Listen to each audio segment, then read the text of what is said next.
Pooh invents a new game. Pooh invents a new game. By the time it came to the edge of the forest, the stream had grown up so that it was almost a river, and being grown up, it did not run and jump and sparkle along as it used to do when it was younger, but moved more slowly. For it knew now where it was going, and it said to itself, "There is no hurry. We shall get there some day." But all the little streams higher up in the forest went this way and that, quickly, eagerly, having so much to find out before it was too late. There was a broad track, almost as broad as a road, leading from the outland to the forest. But before it could come to the forest, it had to cross the river. So where it crossed, there was a wooden bridge, almost as broad as a road, with wooden rails on each side of it.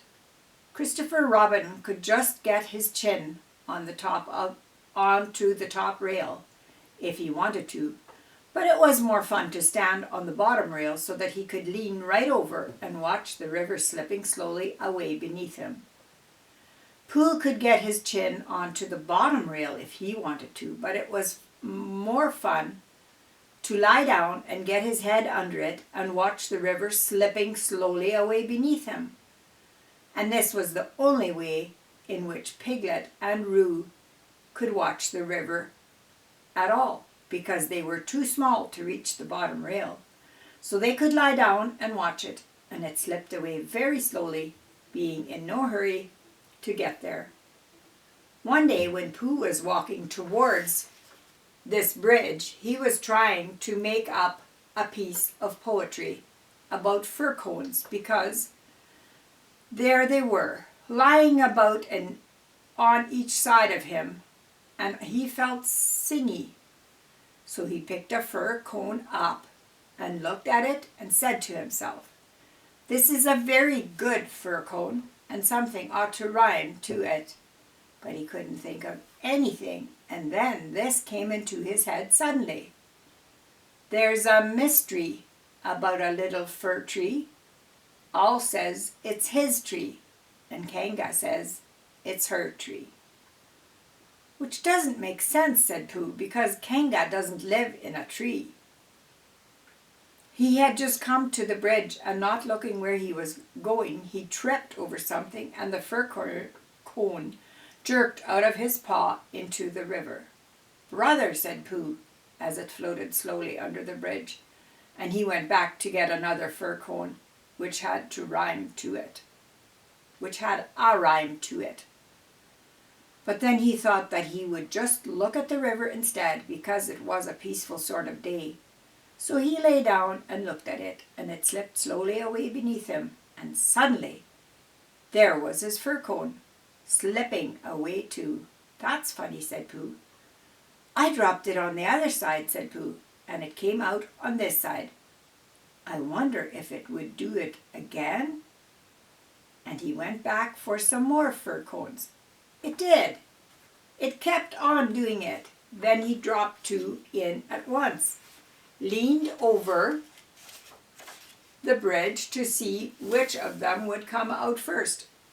And one of them did, but they were both the same size. He didn't know if it was the one which he wanted to win or the other one. So the next time he dropped one big one and one little one, and the big one came out first, which was what he had said it would do, and the little one came out last, which was what he had said it would do. So he had won twice. And when he went home for tea, he had won 36 and lost 28, which meant that you take 28 from 36, and that's what he was, instead of the other way around. And that was the beginning of the game, called Pooh Sticks, which Pooh invented, and which he and his friends used to play on the edge of the forest. But they played with sticks instead of fir cones, because they were easier to mark. Now, one day Pooh and Piglet and Rabbit and Roo were all playing Pooh Sticks together. They had dropped their sticks in when Rabbit said, "Go!" And then they had hurried and across to the other side of the bridge, and now they were all leaning over the edge waiting to see whose stick would come out first. But it was a long time coming because the river was very lazy that day and hardly seemed to mind if it didn't ever get there at all. "I can see mine," cried Roo. "No, I can't. It's something else." "Can you see yours, Piglet?" "I thought I could see mine, but I couldn't." "There it is." "No, it isn't." "Can you see yours, Pooh?" "No," said Pooh. "I expect my stick's stuck," said Roo. "Rabbit, my stick's stuck." "Is your stick stuck, Piglet?" "They always take longer than you think," said Rabbit. "How long do you think they'll take?" asked Roo. "I can see yours, Piglet," said Pooh. Suddenly, "Mine's a sort of greyish one," said Piglet, not daring to lean too far over in case he fell in. "Yes, that's what I can see. It's coming over on to my side." Rabbit leaned over further than ever, looking for his, and Roo wriggled up and down, calling out, "Come on, stick, stick, stick, stick!" And Piglet got very excited because his was the only one which had been seen, and that meant that he was winning. "It's coming," said Pooh. "Are you sure it's mine?" squeaked Piglet excitedly. "Yes, because it's grey, a big grey one. Here it comes, a very big grey." "Oh no, it isn't. It's Eeyore." And out floated Eeyore. "Eeyore!" cried everybody, looking very calm, very dignified, with his legs in the air. Came Eeyore from beneath the bridge. "It's Eeyore!" cried Roo, terribly excited. "Is that so?" said Eeyore, getting caught up by a little eddy and turning slowly round 3 times. "I wondered." "I didn't know you were playing," said Roo. "I'm not," said Eeyore. "Eeyore, what are you doing there?" said Rabbit. "I'll give you 3 guesses, Rabbit. Digging holes in the ground? Wrong. Leaping from branch to a young oak tree? Wrong. Waiting for someone to help me out of the river? Right. Give Rabbit time and he'll always get the answer." "But, Eeyore," said Pooh in distress, "what can we, how shall we, do you think if we—" "Yes," said Eeyore, "one of those would be just the thing. Thank you, Pooh." "He's going round and round," said Roo, much impressed. "And why not?" said Eeyore coldly. "I can swim too," said Roo proudly. "Not round and round," said Eeyore. "It's much more difficult. I didn't want to come swimming at all today," he went on, revolving slowly. "But if, when in, I decided to practice a slight circular movement from right to left, or perhaps I should say," he added, as he got into another eddy, "from left to right, just as it happens to occur to me, it is nobody's business but my own." There was a moment's silence while everybody thought. "I've got a sort of idea," said Pooh at last, "but I don't suppose it's a very good one." "I don't suppose it is either," said Eeyore. "Go on, Pooh," said Rabbit. "Let's have it."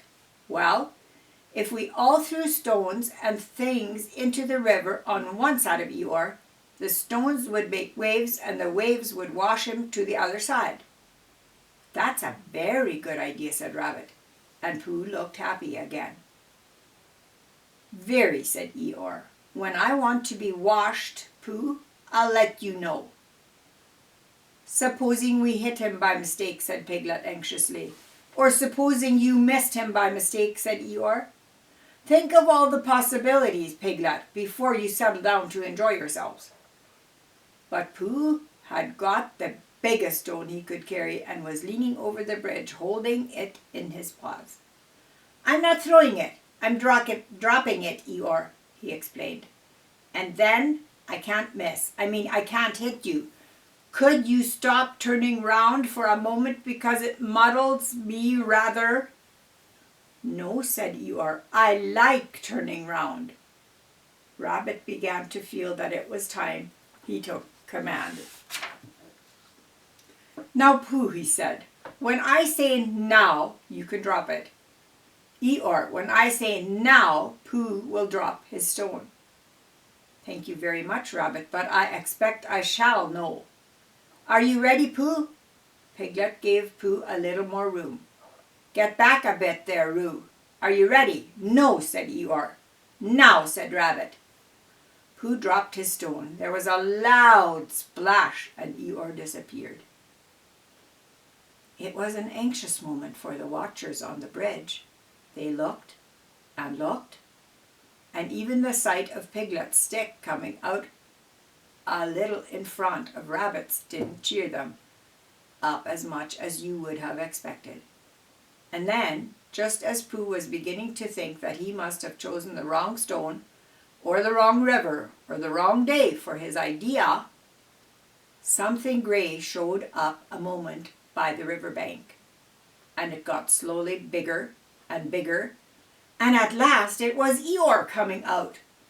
With a shout they rushed off the bridge and pushed and pulled at him, and soon he was standing among them again on dry land. Oh, Eeyore, you are wet, said Piglet, feeling him. Eeyore shook himself and asked somebody to explain to Piglet what happened when you had been inside a river for quite a long time. Well done, Pooh, said Rabbit kindly. That was a good idea of yours. What was? Asked Eeyore. Hooshing you to the bank like that. Hooshing me? Said Eeyore in surprise. Hooshing me? You didn't think I was hooshed, did you? I dived. Pooh dropped a large stone on me, and so as not to be struck heavily on the chest, I dived and swam to the bank. You didn't really, whispered Piglet to Pooh as to comfort him. I didn't think I did, said Pooh anxiously. It's just Eeyore, said Piglet. I thought your idea was a very good idea. Pooh began to feel a little more comfortable because when you are a bear of very little brain and you think of things, you find sometimes that a thing which seemed very thingish inside you is quite different when it gets out into the open and has other people looking at it. And anyhow, Eeyore was in the river and now he wasn't, so he hadn't done any harm. How did you fall in, Eeyore? Asked Rabbit, as he dried him with Piglet's handkerchief. I didn't, said Eeyore. But how? I was bounced, said Eeyore. Oh, said Roo excitedly. Did somebody push you? Somebody bounced me. I was just thinking by the side of the river, thinking. If any of you know what that means when I received a loud bounce. Oh, Eeyore, said everybody. Are you sure you didn't slip? Asked Rabbit wisely. Of course I slipped. If you're standing on the slippery bank of a river and somebody bounces you loudly from behind, you slip. What did you think I did? But who did it? Asked Roo. Eeyore didn't answer. I expect it was Tigger, said Piglet nervously. But Eeyore, said Pooh, was it a joke or an accident? I mean, I didn't stop to ask, Pooh. Even at the very bottom of the river, I didn't stop to say to myself, is this a hearty joke or is it a merest accident? I just floated to the surface and said to myself, it's wet, if you know what I mean. And where was Tigger? Asked Rabbit.